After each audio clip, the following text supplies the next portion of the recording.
Good morning, students. Today we are going to see two practical activities which are really interesting.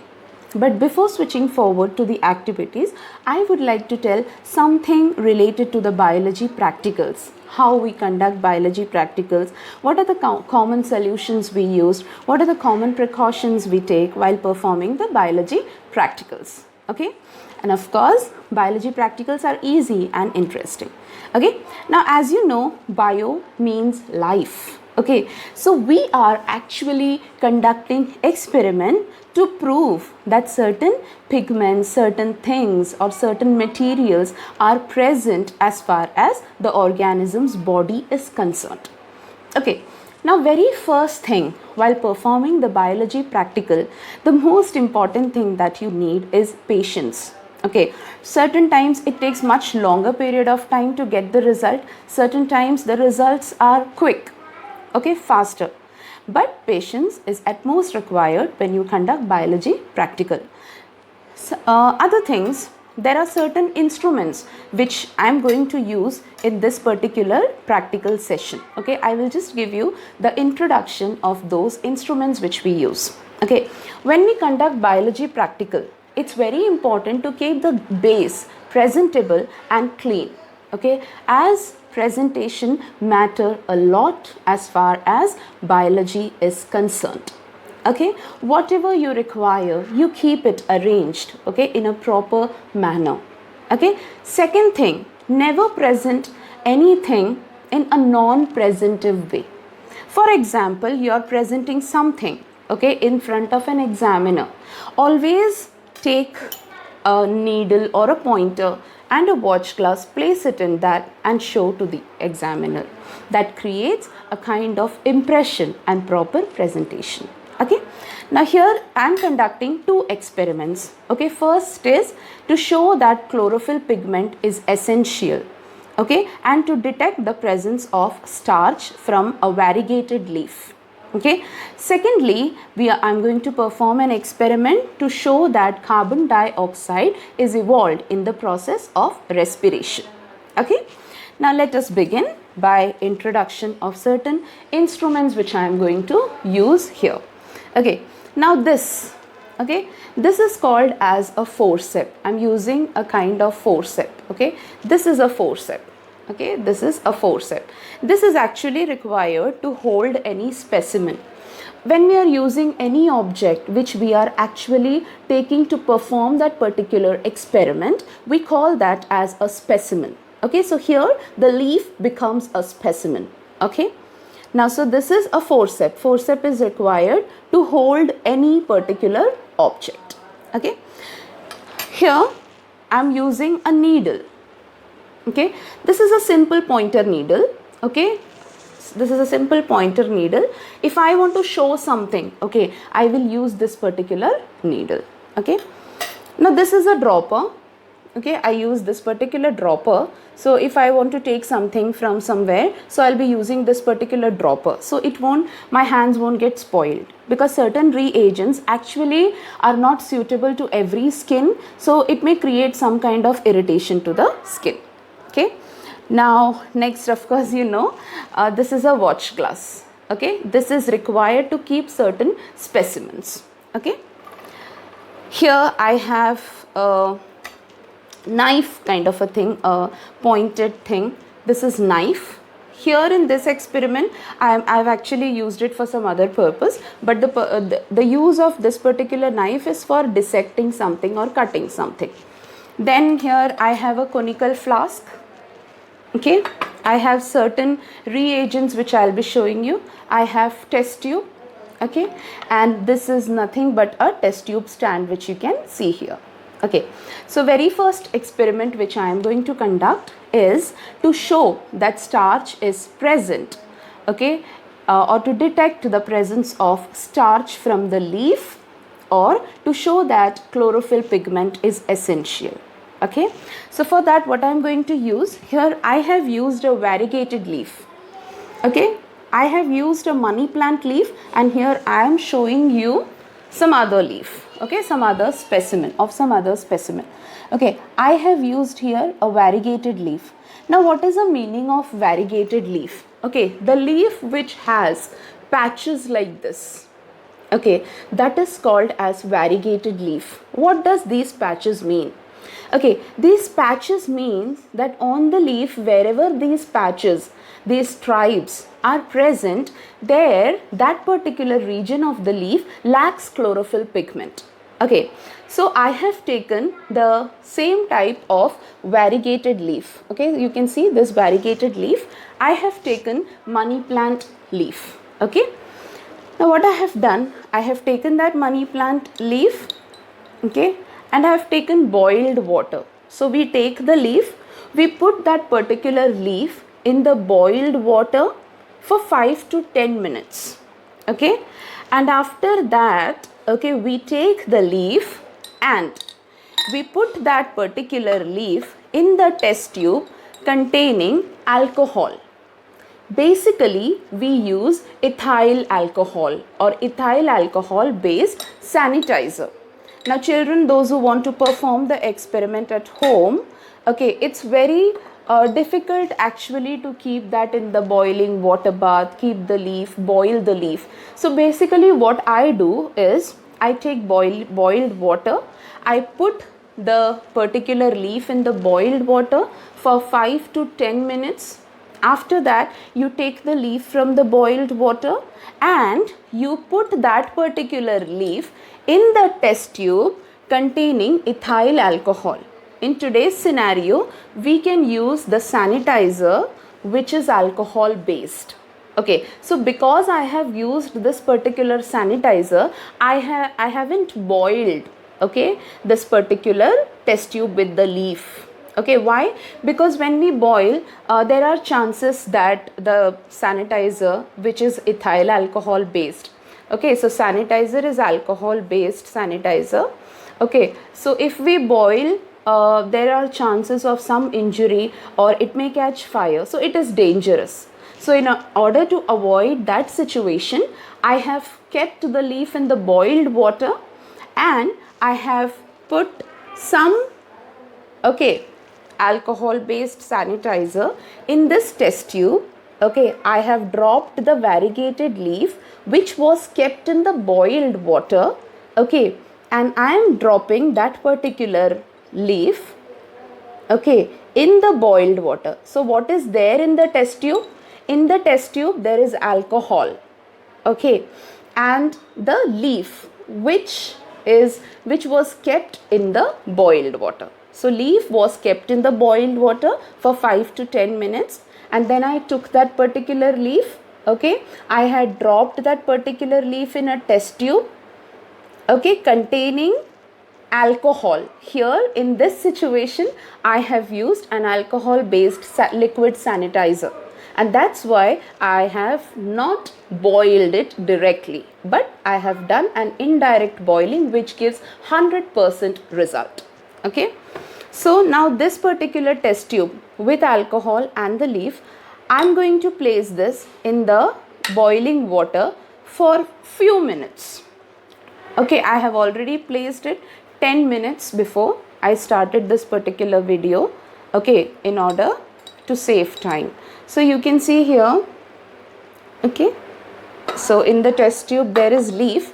Now I'm going to remove this particular leaf. Okay, now I'm going to remove this particular leaf and I'm going to show the condition of that particular leaf. So as I told you, I'm going to use the knife here in order to remove this particular leaf. Now you can see this, okay, the leaf is here and I'll just keep this here, okay.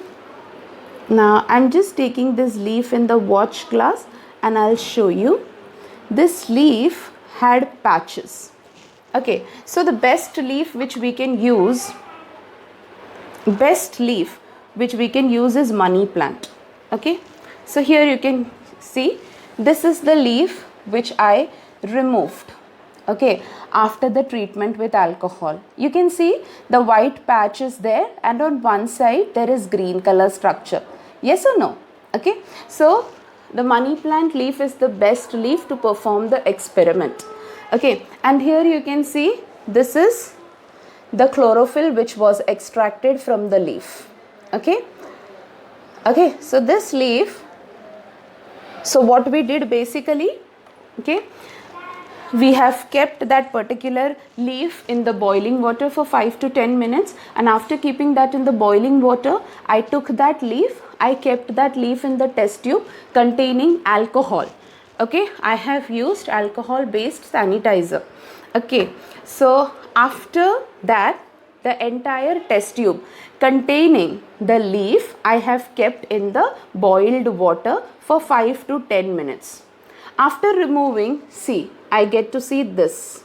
Okay, in the test tube what I get is nothing but the chlorophyll pigment which was extracted from the leaf. And the leaf has changed its color, leaf has become white or pale in color. Now I'm going to keep this leaf for a particular duration of time. Okay, and in the meantime, we are going to perform another experiment. But before that, let me tell you, when we place the leaf in the boiling water, okay, the leaf becomes soft, okay, and from the leaf, from the cells, what is happening? The pigments are getting leaked up. Okay, and that is the reason why the green color chlorophyll pigment is being removed out from the leaf which we have collected in the test tube. Okay, so now what we are going to do? Now our next experiment, next target is what? We have to show that starch is present in this particular leaf. It's fallen down. Okay, starch is present in this particular leaf. So what I am going to do? I am going to use here a particular starch indicator, that is iodine. Iodine, for most of the experiment as an indicator in the lab, we use iodine solution. Okay, so iodine solution itself is called as starch indicator. So we are using that particular solution. Okay, so I am using iodine solution here, and I will put the whole iodine solution on the watch glass. Okay, yeah, I'll take this in the dropper. Okay, and I'll put the whole iodine solution. Take a tissue paper when you perform this at home. Okay, we don't have lab atmosphere at home, so certain precautions we need to actually follow. So see, I have just put the iodine solution on the leaf. Okay, okay, and I am going to transfer this particular leaf from the tissue paper into the watch glass. Make sure that wherever you perform, that area is clean. That is one particular thing biology you should follow in biology practical. Okay, so your area, the region where you perform the practical should be neat and clean. Okay, so here you can see I have kept the leaf in the watch glass and I have put some iodine solution. Okay, now let the iodine solution be present on the leaf. Okay, if you want, you can put some more iodine solution on this. You can just pour iodine solution. I'm just pouring it like this way. Yeah, that's it. Enough. I'll keep the dropper aside.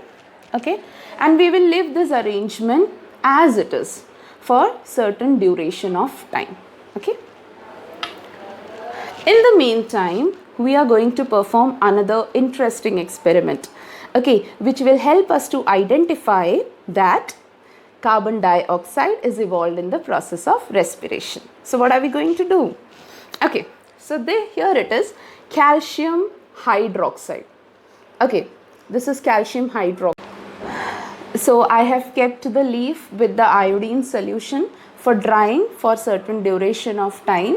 Okay, it takes little bit time and patience because to get that particular color, okay, it takes a particular duration of time. So in the meantime, as I said, we will perform one practical, the second practical, and that's why both these practicals are conducted together to save the time. Okay, now here I'm going to show the beautiful experiment, how the carbon dioxide is essential for respiration. Okay, and how I can show that? Okay, so for that, here I am using calcium hydroxide. You can see here calcium hydroxide. Okay, CaOH twice. Okay, so I have taken this calcium hydroxide powder. It's a white powder. I'll show you. Okay, it's a particular white powder. Takes a little bit time to open it. Okay, so whenever you conduct experiment, you need a lot of patience actually. Okay, it's not opening, it was very tight.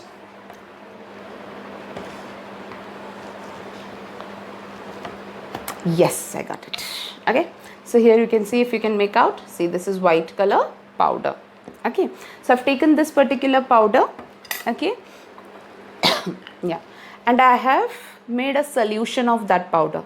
Okay, I've kept this overnight. So I took this particular calcium hydroxide powder and I mixed the entire powder with water to make the calcium hydroxide solution. Okay, and I have kept that overnight. Okay, so that this particular settlement occurs. You can see the upward, okay, transparent solution which is there. This transparent solution which you can see. This is the filtrate, and at the bottom you can see some precipitant. Okay, that is the powder. Okay, so now what I am going to do, this, okay, this transparent water which is there, that I am going to take in a test tube. So I am going to pour that water, okay, that filtrate which is settled, that I am going to pour in a particular test tube. See, this is transparent. Yes or no? See, it's transparent. Okay. Now I am going to use a pipe kind of a thing. You can use a straw, you can use a pipe, anything like that. Now what I am going to do, I am going to, okay, put carbon dioxide into this. How? I am going to exhale carbon dioxide into this. Okay, so see how I'll do that. Okay,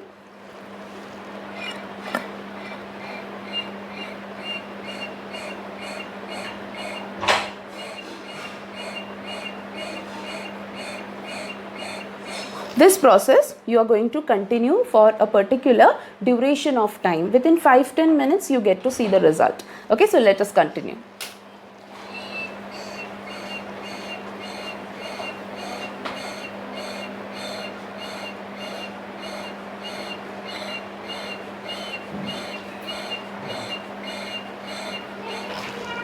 It's turning out.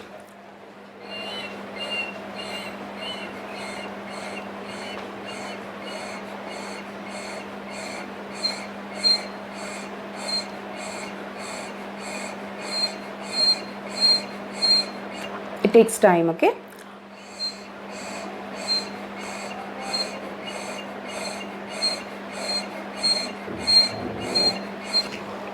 See, it's turning out, but I want it more milky.